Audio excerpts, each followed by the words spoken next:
ఇక్కడ తమ వేట కుక్కలను పంపి ఇబ్బంది పెడతారు అని భయం. మీడియా రాలే.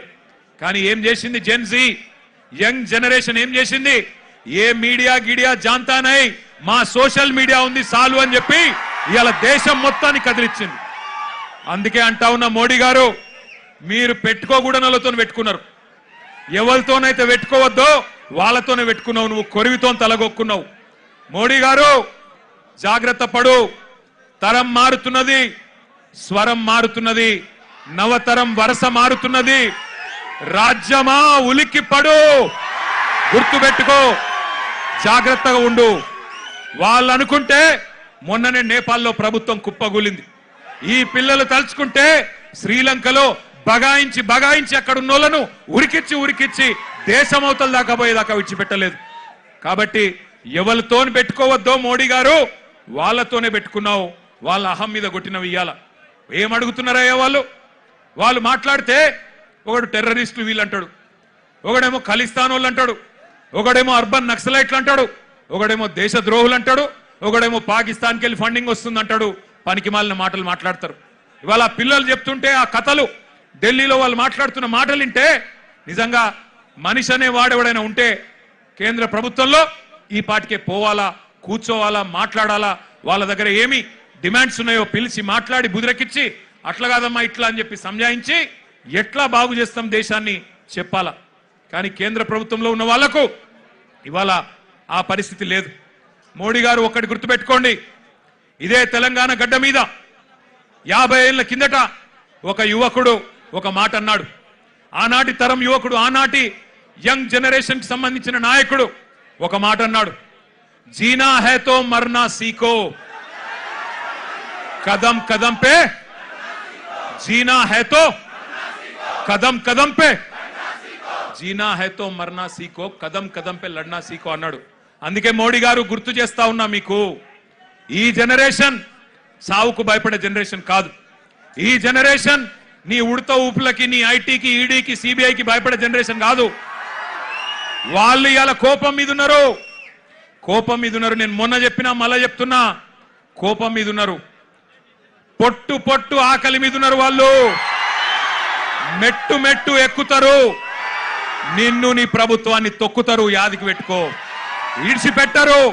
ఎందుకంటే ఇవాళ వాళ్ళు ఏ రాజకీయ నాయకుడు అండతో చెలరేగుతలేరు. వాళ్ళకి ఏ నాయకుడు లేడు. ఇవాళ వాళ్ళు ఢిల్లీలో 1000 మంది, ముంబైలో 1000 మంది, హైదరాబాద్ లో 1000 మంది, నాసిక్ లో 1000 మంది, పూనాలో 1000 మంది బయటికి వచ్చినారంటే కేవలం పరీక్షా పత్రం లీక్ అవ్వడం వల్ల కాదు. ఈ దేశంలో ఉన్న పరిస్థితి, ఈ దేశంలో మీరు చేస్తున్న మోసం వాళ్ళకు అర్థమైంది. 12 ఏళ్లుగా, ఇంతకుముందు మాట్లాడిన పిల్లల మాటలు మీరు విన్నారు. 12 ఏళ్లుగా మతం పేరు మీద చిచ్చు పెట్టి ఇవాళ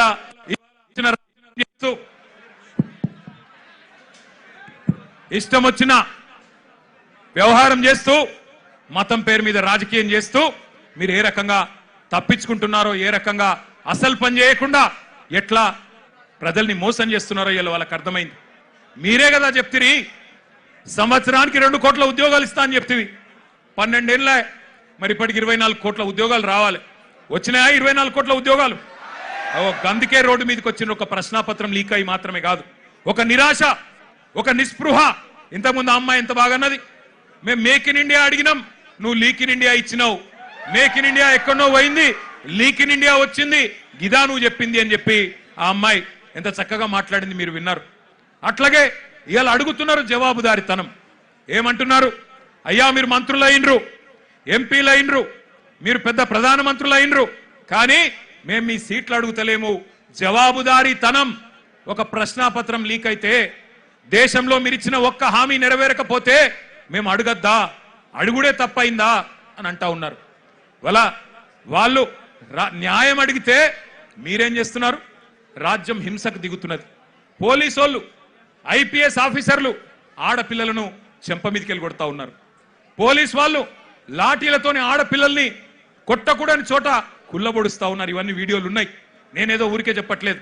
అందుకే ఇవాళ హైదరాబాద్ వేదికగా ఆ పిల్లల డిమాండ్లకు మద్దతుగా ఢిల్లీలో జరుగుతున్న, జంతర్ మంతర్లో జరుగుతున్న దమన కాండకు వ్యతిరేకంగా మా నాయకుడు కేసీఆర్ గారి ఆదేశం మేరకు మొత్తం పార్టీ అంతా ఇక్కడికి వచ్చింది. వచ్చి ఆ పిల్లలకు సంఘీభావంగా అండగా. ఇందులో రాజకీయం లేదు. ఎలక్షన్లప్పుడు చూసుకుందాం రాజకీయం.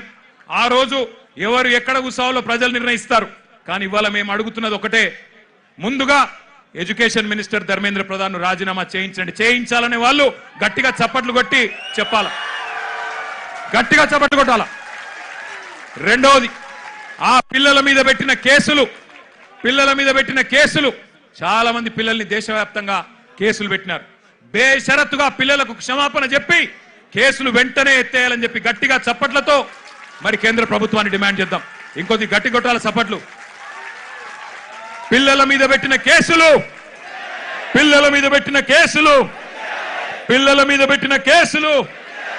మేము ఇక్కడికి బయలుదేరి వస్తున్నాం. పిల్లలతో పాటు నిరసనలో పాల్గొనాలా. కేంద్ర ప్రభుత్వానికి సిగ్గొచ్చే విధంగా మరి మాకు లోక్సభలో సభ్యులు లేరు, రాజ్యసభలో సభ్యులు ఉన్నారు, అక్కడ గొంతిప్పాలా అని చెప్పి మేము బయలుదేరితే విచిత్రం, మధ్యలో కాంగ్రెస్ వాళ్ళు మాకు అడ్డం వచ్చింది. నాకు ఆశ్చర్యమైంది. మేం కొట్లాడుతుంది మోడీ ప్రభుత్వం మీద, బీజేపీ మీద, మధ్యలో ఇక్కడ చోటాబాయికి ఏం వచ్చిందో నాకు అర్థమైతలేదు. నీకేమైందిరా నాయన? నేను మోడీనంటే ఈ కేడీగాడు ఎందుకు ఉలిక్కి పడుతున్నాడు మధ్యలో? నేను మోడీని అంటున్నా. మోడీ తప్పు చేసిండంటే నీకేంది రోగం? మధ్యలో యూత్ కాంగ్రెస్ వాళ్ళు వచ్చి నా కారుకు అడ్డం వచ్చిండ్రు, పోలీసు వాళ్ళు చంపి తీసుకుపోయాను మంచిగా. నేనేమంటున్నా అంటే, ఏం జరుగుతుంది ఈ దేశంలో? నువ్వు రావు, ఢిల్లీలో రాహుల్ గాంధీ పోయి ప్రధానమంత్రి ఇంటి ముంగట కూర్చుంటే ఈ నల్లమల పిల్లి పోయి కొడంగల్లో దాక్కున్నది. ఢిల్లీకి పోలే ఈడ పోయి దాక్కున్నాడు. అరే మీ మహేష్ గౌడ్ పోయి రాజ్భవన్ ముంగట ధర్నా చేసిండు, కనీసం ఆయన కొద్దిగానే రేషం ఉన్నది. నువ్వే ఆడున్నావు, కొడంగల్లో దాక్కున్నాడు. పోయి కొడంగల్లో మళ్ళా గట్టిగా ఇంకా విచిత్రం చెప్తా మీకు. కొడంగల్లో పోయి ధర్నా చేసినట్టు చేసిండు. రాహుల్ గాంధీని అరెస్ట్ చేసిర్రు, వెంటనే ఇడిచిపెట్టాలి, మావునికి దెబ్బ తాకింది, గింతంత గీర్కపోయింది, అయ్యో చాలా అన్యాయం జరిగింది అని బాధపడుతున్నాడు. నేను అడుగుతున్నా రేవంత్ రెడ్డి, ఏమన్నా కొద్దిగా సోయుందా నీకు? నీకు కూడా ఒక బిడ్డ ఉంది, నీకు కూడా మన్మడున్నాడు. నీ బిడ్డను ఇవాళ అక్కడ పిల్లల్ని కొట్టినట్టు కొడితే ఊకుంటావా ఒక తండ్రిగా? కనీసం రేషం లేదా? పిల్లలను గొడ్డులను కొట్టినట్టు కొడుతుంటే కనీసం స్పందన లేదు నీకు. ఢిల్లీ దాకా పోయి మరి మీ నాయకుడితో కూర్చునే ధైర్యం కూడా లేదు నీకు. ఇంకా మీదికెళ్ళి మోడీ గారిని, ధర్మేంద్ర ప్రధాన్ గారిని ఇవాళ ప్రధానంగా యువత డిమాండ్ చేస్తున్నది. జవాబు చెప్పండి అని చెప్పి మోడీ గారిని, ధర్మేంద్ర ప్రధాన్ గారిని అడుగుతుంటే మన చోటాబాయ్ ఈయనేం అడుగుతుండేరికేనా? కేటీఆర్ తప్పటిదంతా ఎక్కడ దొరికినవయ్యా నువ్వు? నాకు అర్థం కాదు. దేశమంతనేమో మీ నాయకుడు రాహుల్ గాంధీతో సహా మోడీ, ధర్మేంద్ర ప్రధాని ఇద్దరు రాజీనామా చేయాలని వాళ్ళు పెడుతుంటే నీకు కేసీఆర్ తప్ప ఇంకొకరు కళలు కూడా ఇంకొకరు యాదికి రాక మానరిగా నీకు. ఆ వెనకటికి ఒక సినిమా ఉంటుంది, ఆ సినిమాలు ఇంతకుముందు వచ్చేటప్పుడే మా అన్న ప్రశాంత్ రెడ్డి అని చెప్తున్నాడు. అదేంటది? కుక్క కథ కదా. చిన్న పిల్లగాడు ఒకడు ఉంటాడు, వాని ఏం అడిగినా లాస్ట్కి ఏమంటే నాకు కుక్క కావాలి అంటాడు. అట్లా ఈయన కూడా అంతే. ఇక ఆయన నిద్రలో లేపు, ఈ ముఖ్యమంత్రిని నిద్రలో లేపు. అదో సినిమా పేరట చిత్రం అట, అది చిత్రం, వీడు విచిత్రం. అంటే నిద్రలో లేపి అడిగితే కూడా కేసీఆర్. అరే నువ్వు ముఖ్యమంత్రి వీరా నాయన, కొన్ని ముఖ్యమైన పనులు చేయి. సిగ్గులేని మాటలు మాట్లాడుతున్నాడు. అదేదో పేపర్ లీక్కు నాకు సంబంధం అంట. మోకాల్కు బోడిగుండికి ముడిపెట్టుడంటే ఇదే నేను